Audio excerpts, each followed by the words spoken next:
This time on Rad Rat Comics, we're going to watch Superman side with some gang members and then destroy a city.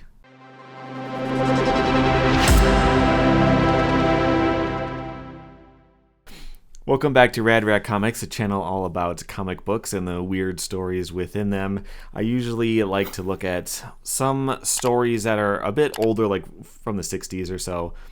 This is my first time going back to the 30s. I'm taking a look at Action Comics number 8. This is the cover of it. Not so sure about that cover. At the time, there were different stories in the issue, and Superman was just like one of the stories in it. So this must be in relation to one of the other stories. I don't know. Those aren't really compiled anywhere for me to read. I'm just going to be looking at the Superman story this time. And it's very interesting to me because I grew up with Superman being just like the super good guy, you know, and always does everything correct according to the law, but finds a way to save everyone who needs to be saved and helps the police and like all this type of stuff. And he was not always like that. So this is from 1939, and you're going to see Superman do some stuff that you wouldn't really expect. So let's just jump into this story. So the story starts in juvenile court with Frankie Morello. He is being charged with assault and battery, and Clark Kent is there watching for some reason. It was his assignment to go to juvenile court. I don't know. But anyway, what's going on is this kid is guilty, but his mom is claiming that it's not his fault.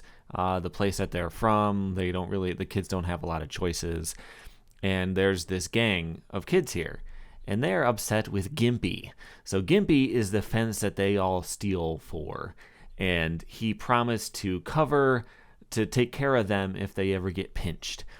And it didn't happen. The kid goes to jail, and they decide they're going to go pay Gimpy a visit. And Clark overhears this, and he decides to get involved. That evening, a surprising transformation occurs within the privacy of Clark's apartment. Off come glasses, outer garments, his figure erects.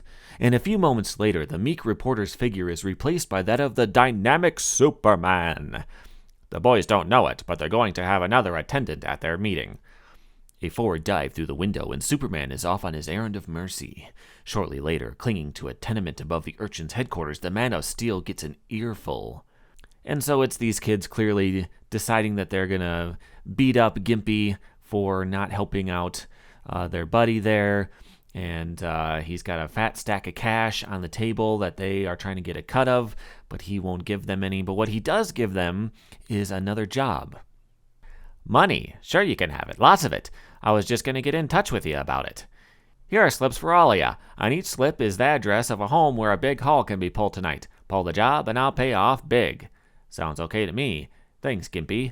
Peter Randall, 1121 Roanoke Boulevard. Must be a ritzy joint. Harold Bronson, Kinsman Road. After the boys depart, whew, was that a tight fix.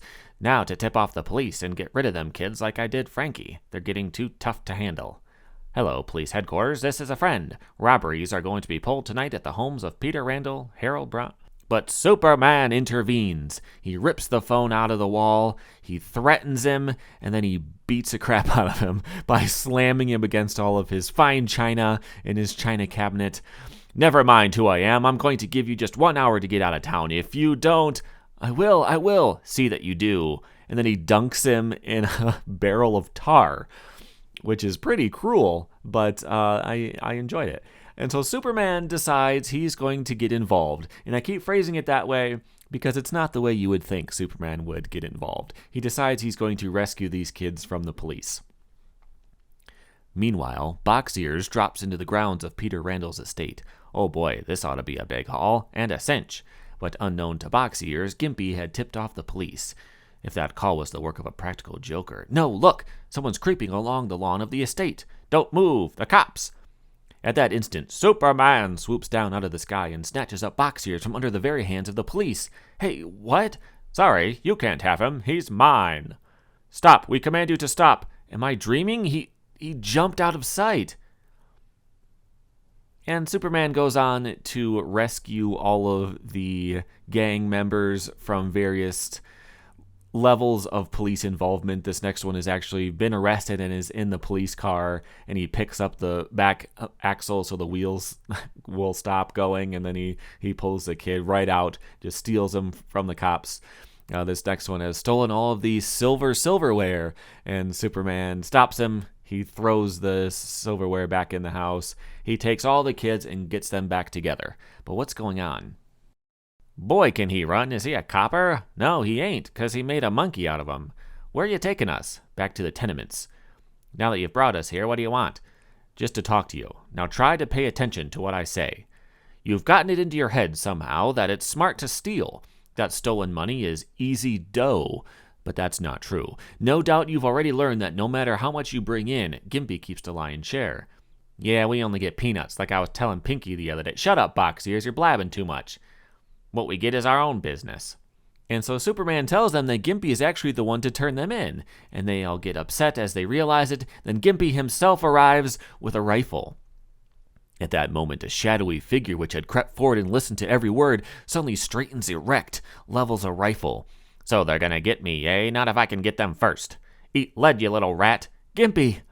Superman had sighted Gimpy the moment he pulled the trigger. Instantly, the Iron Man acts. He springs forward, and now is enacted a fantastic, tense drama, which is of such infinitesimal duration that the human eye is incapable of recording its amazing occurrence.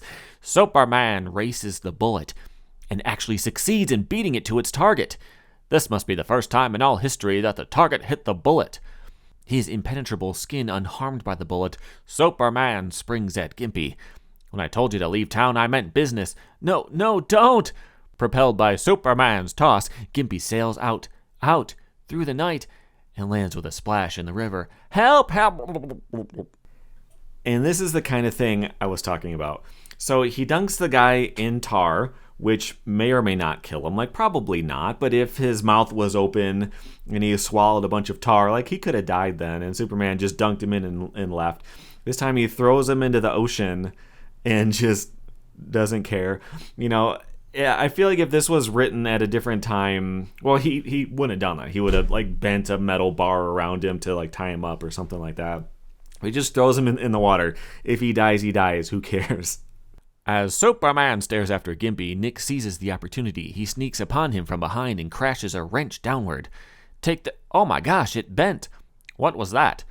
That was a mean stunt to pull after what I've done for you. I'm afraid there's only one thing left for me to do, and that's to throw a little fear and humility into you. Ouch, let go, cut it out, my ribs. And so Superman decides to jump up onto the power lines and do a backflip while he's holding these kids, just to scare them. But it doesn't seem to work. Abruptly, he leaps out and down. Did you ever wonder, boys, how it would feel to fall from a great distance and be crushed to a pulp?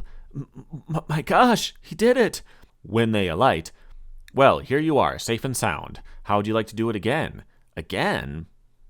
You bet. Come on, what are you waiting for? It was fun. Well, You actually enjoyed it. I've got to hand it to you, kids. You've plenty nerve. Too bad you can't turn it into constructive channels.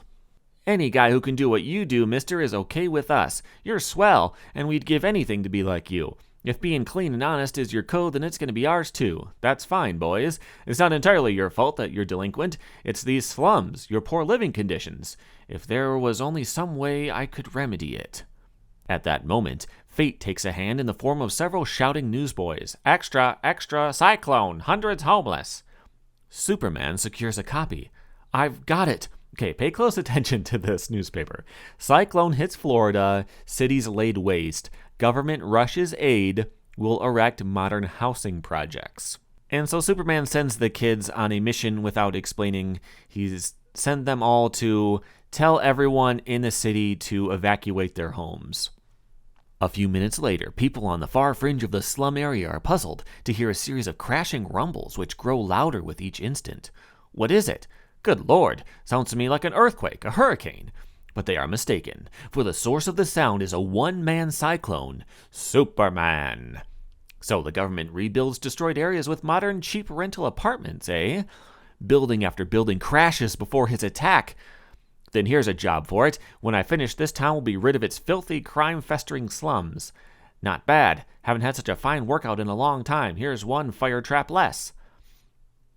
And so Superman is going on to destroy the neighborhood, and the army arrives to try to stop him. Superman continues to tear structures unaffected by the withering and repeating machine gun fire. The man's superhuman. Fix bayonets. Advance. But Superman agilely escapes his attackers through the simple maneuver of bridging several city blocks in one leap. They mean well, and so I must not lose my temper and hurt them. A new menace, a squadron of aerial bombers wing to the attack. Orders are to blast him off the face of the earth.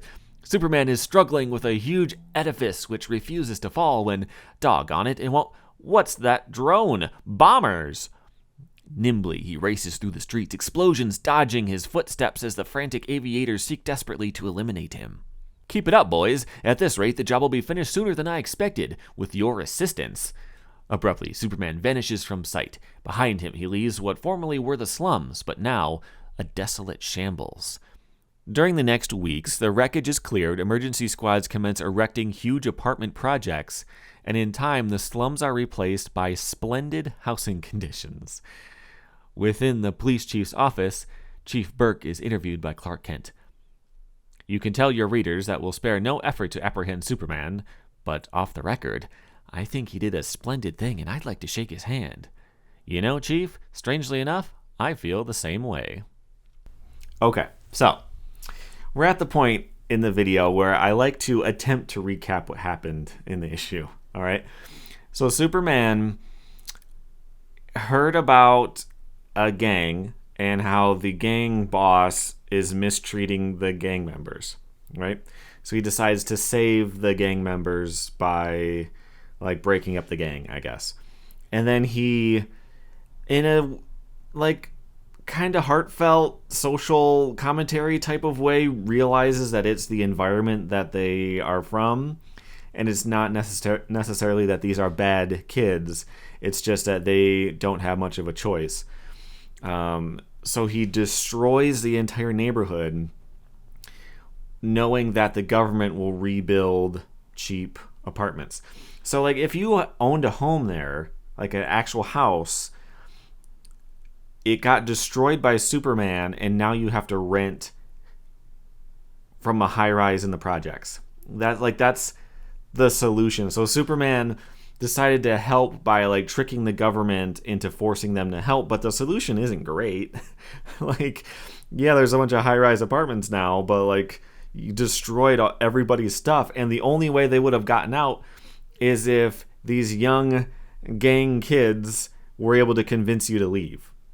You know, like this isn't like all powerful Superman era where he could look around and check every single building and make sure no one was there. He just assumed that it was all going to be empty because he told those kids to empty it out. Absolutely crazy. Never seen anything like that before, and I absolutely had to share it after I read it. But let's take a look at this last panel here. Acquiring super strength. Supervision. An exercise to acquire unusual vision is as follows. First glance at a distant object, then glance at a close object. Repeat procedure. Do this a few minutes every day, and soon you'll be able to peer more distantly than any of your friends. That's not true. And I have not read a lot of comics from this time period. I'm going to do some more now. I wonder if there's like fake superpower training in all of the issues. I don't think so. They just had some space to fill and they put that in there, and I thought that was too good to skip. So that is it for this time. Make sure you subscribe so you see more crazy stories. I have a lot of Batman from the 50s coming up.